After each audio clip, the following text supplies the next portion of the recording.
Anyone who thought the Michael Jackson film was gonna fail must be crying right now, because the Michael Jackson movie is now tracking to be the most successful musical biopic of all time. Michael has earned 40 million in its domestic opening day, biggest opening day of all time for a biopic, and the biggest box office opening day of 2026.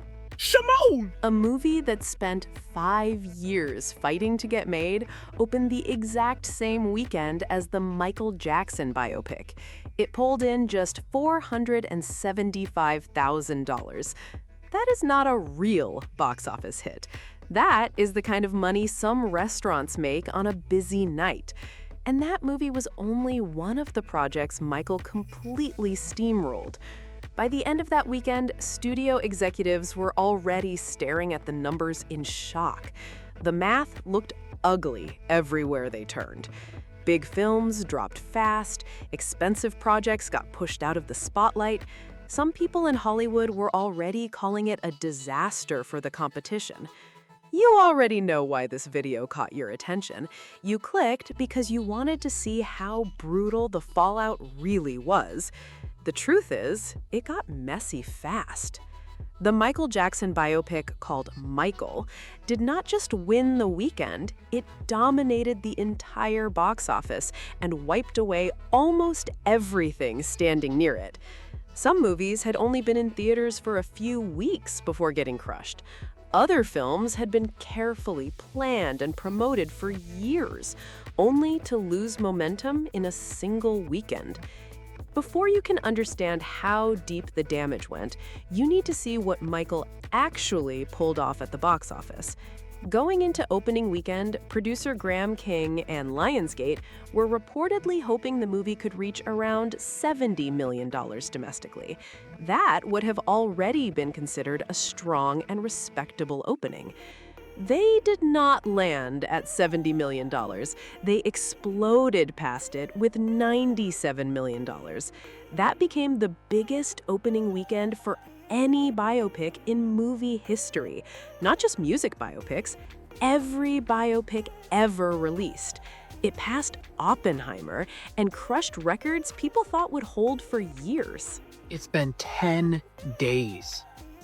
To absolutely nobody's surprise, except for the media, Michael is just destroying the box office, and his fan base is just as alive as it was when he was around. Straight Outta Compton had been sitting on a domestic opening record of $60.2 million for a long time, and Michael flew past it by more than 50%. Bohemian Rhapsody opened with $51.1 million, and this movie nearly doubled that number without slowing down. What made the whole situation even crazier was the reaction from critics. The movie sat at 40% on Rotten Tomatoes. The BBC handed it 1 star. Reviewers called it shallow and overly cleaned up. Some critics acted like the movie would collapse after opening weekend. The audience had a completely different reaction. Rotten Tomatoes showed a 96% verified audience score. CinemaScore exit polls gave it an A-. IMDb users pushed it to a 7.7 out of 10. Critics took their shots, but regular moviegoers still packed theaters everywhere. By the end of opening weekend, Michael had pulled in $217 million worldwide. Hollywood instantly realized this was not a normal release. It was a full takeover. Now it is time to talk about the movies that got caught in the middle of it. Victim number 1 was The Mummy on April 17, 2026. This one hit harder than people expected because it was not some cheap studio gamble getting tossed into theaters with no confidence behind it. This project had Jason Blum from Blumhouse involved, the same producer connected to Get Out, The Purge, and Emgen. I know The Mummy is in production right now. Wrapped. Wrapped. Finished. Have you seen the cut? No, it's editing. Does it feel good though? Well, I'm very excited about it. The vibes on set were good? Vibes are very good. I have a very good feeling about our Mummy. It also had James Wan from Atomic Monster, the filmmaker tied to The Conjuring, Aquaman, and Insidious. 2 massive names in horror and genre filmmaking joined forces on one movie. Expectations were high from the start. The Mummy opened to $13.5 million the week before Michael arrived, and at first that number looked decent enough. Then, everything changed once Michael hit theaters. The Mummy was already looking shaky before Michael even arrived. The opening numbers had come in lower than expected, and studio insiders were already getting nervous. Then, Michael hit theaters the following weekend, and things got ugly fast. The Mummy dropped 58.6% and crashed down to just $5.6 million. After 10 days in theaters, the movie had only earned $23.4 million total. The production budget sat around $22 million, but the estimated break-even point was reportedly closer to $55 million. At that pace, the movie was nowhere close to reaching safety. What made the whole situation sting even more was the way the filmmakers tried to separate this version from older Mummy movies.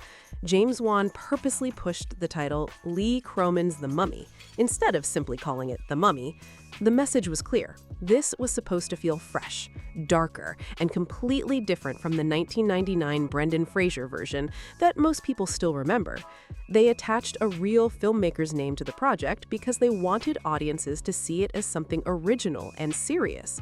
They put their reputation and branding behind it. And then, Michael rolled into theaters and completely stole the conversation within days.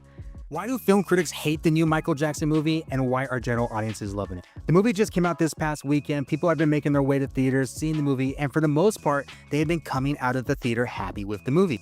But before that, of course, there was press screenings, media screenings, and film critics were giving this a really low grade. Now, why is that?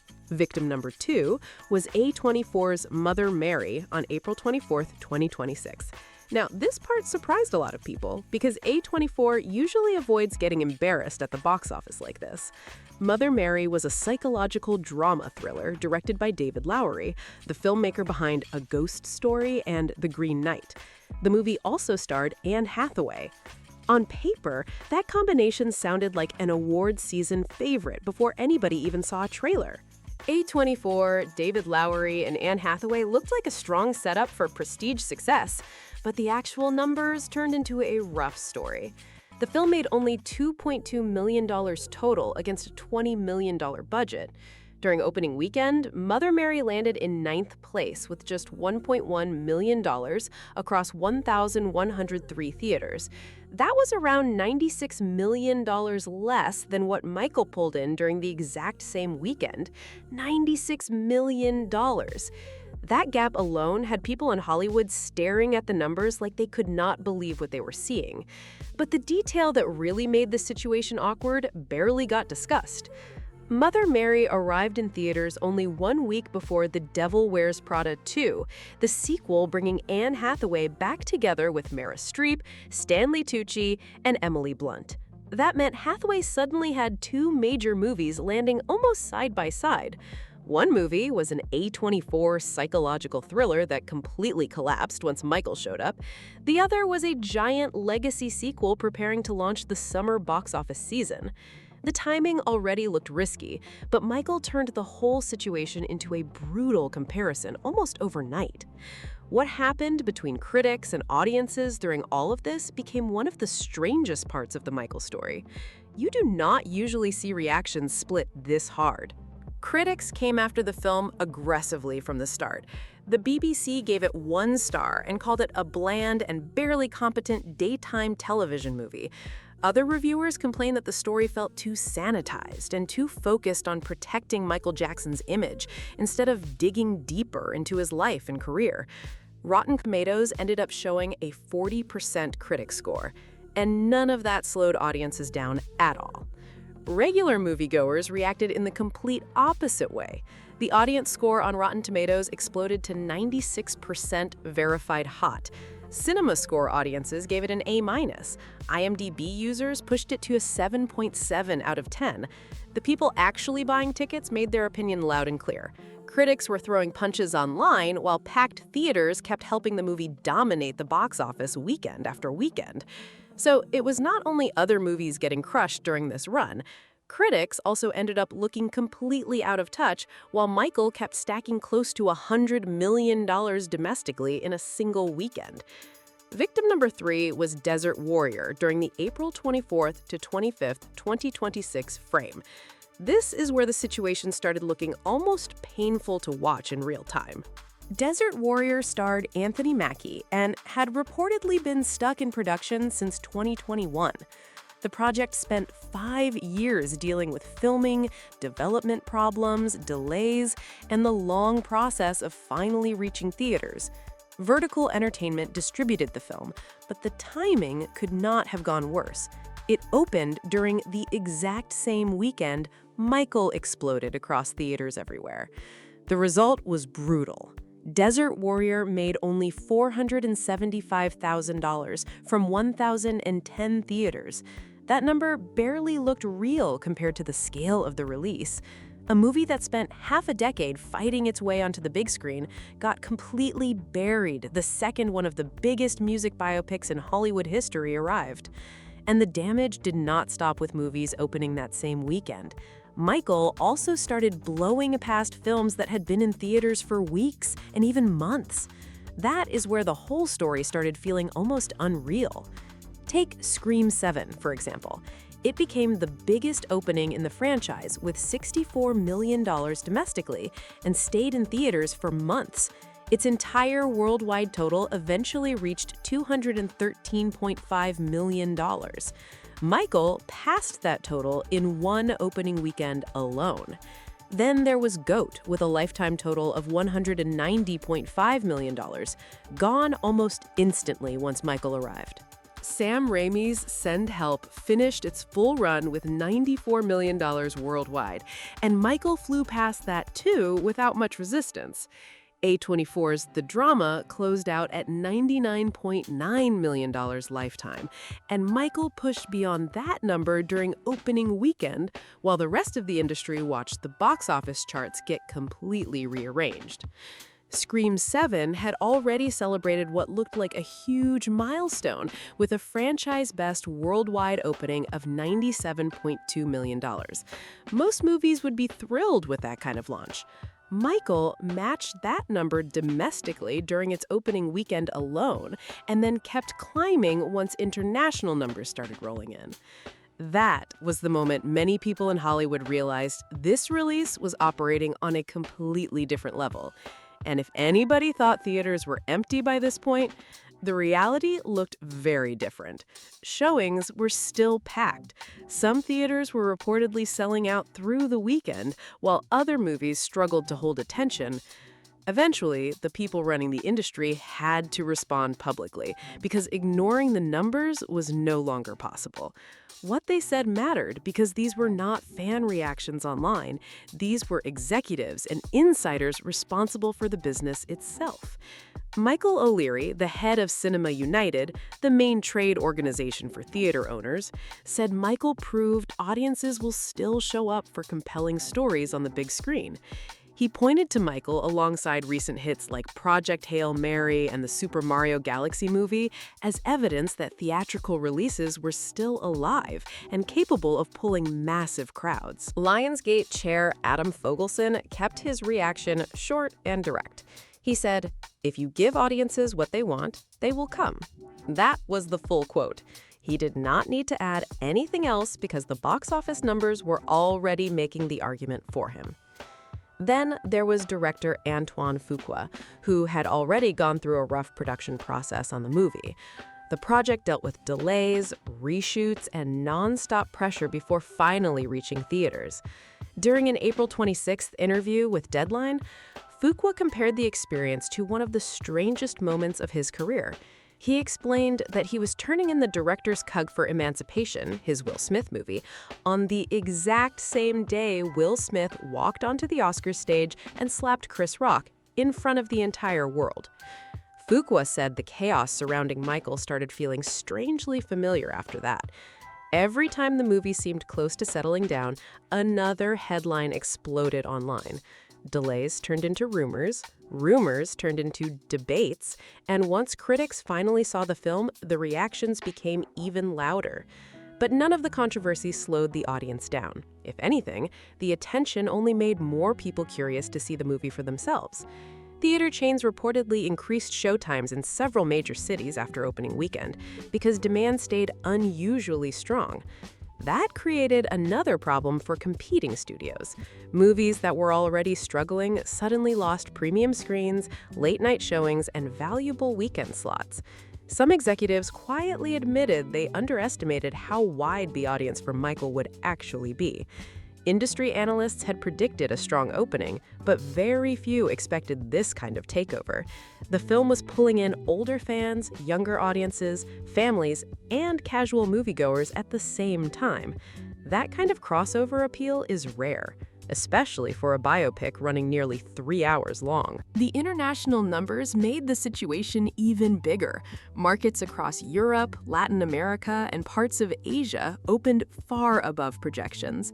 In several countries, Michael became the biggest opening of the year within days. Meanwhile, rival studios started adjusting marketing plans almost immediately. Some projects reduced advertising spending, while others shifted attention toward later release dates to avoid getting trapped in the same wave of competition. Inside Hollywood, people were already asking a bigger question. If a movie with mixed reviews could still dominate this hard, what exactly did that say about the gap between critics and regular audiences in 2026? That question started turning into a real conversation across the industry. For years, studios had leaned heavily on critic reviews, early reactions, and social media buzz to predict whether a movie would survive. Michael completely disrupted that formula. The film kept making money while negative reviews stayed frozen online. Week after week, the audience numbers barely moved. Theater owners noticed something even more surprising. Many people were returning to watch the movie multiple times, which is extremely rare for a long biographical drama. Some theaters even started adding overnight showings in busy locations because demand stayed high deep into the second and third weekends.